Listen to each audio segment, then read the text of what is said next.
think Wilson Fisk Kingpin in Daredevil Season 1 has the greatest villain introduction in the history of villain introductions. When we're talking greatest villain introductions of all time, we're talking Darth Vader in Star Wars Episode 4 A New Hope, when he comes through the smoke after the stormtroopers have annihilated a bunch of rebels. We're talking Heath Ledger's Joker in The Dark Knight, when we find out that another one of the nameless, faceless goons for hire during the heist is actually the Clown Prince of Crime himself. And we're talking Anthony Hopkins as Hannibal goddamn Lecter in Silence of the Lambs, as Clarice Starling is walking down a row of increasingly fucked up inmates, and then the cognitive dissonance of seeing just a regular man, and then he starts speaking and you realise that there's a monster behind that mask. But for me, Vincent D'Onofrio as Wilson Fisk Kingpin, and it's not even just the physical reveal, it's the build up to the reveal. We don't meet this guy for like 3 full 1-hour episodes, but his presence is felt in every single scene. The fact that the biggest, baddest mob bosses in all of New York City won't even say his name. Imagine the amount of fear that someone has to command for you to be afraid to even whisper his name. Daredevil has always been my favourite Marvel hero, and I know that Kingpin started out as a Spider-Man villain and then sort of transitioned to Daredevil, but not completely.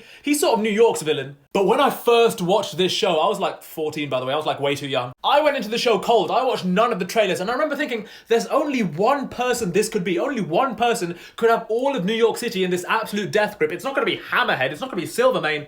It's got to be the Kingpin. And the way that guy ended his own life after Daredevil beat the name Wilson Fisk out of him, just imagine that. Imagine how unbelievably terrifying this man has to be for you to take your own life in such a horrific way because you're so afraid of what he might do to you and everyone you love. And that's mirrored in the conversation that Silvio Manfredi has with Ben Urich in the first episode, where they're talking about how they're the old guard. There were rules, there was respect.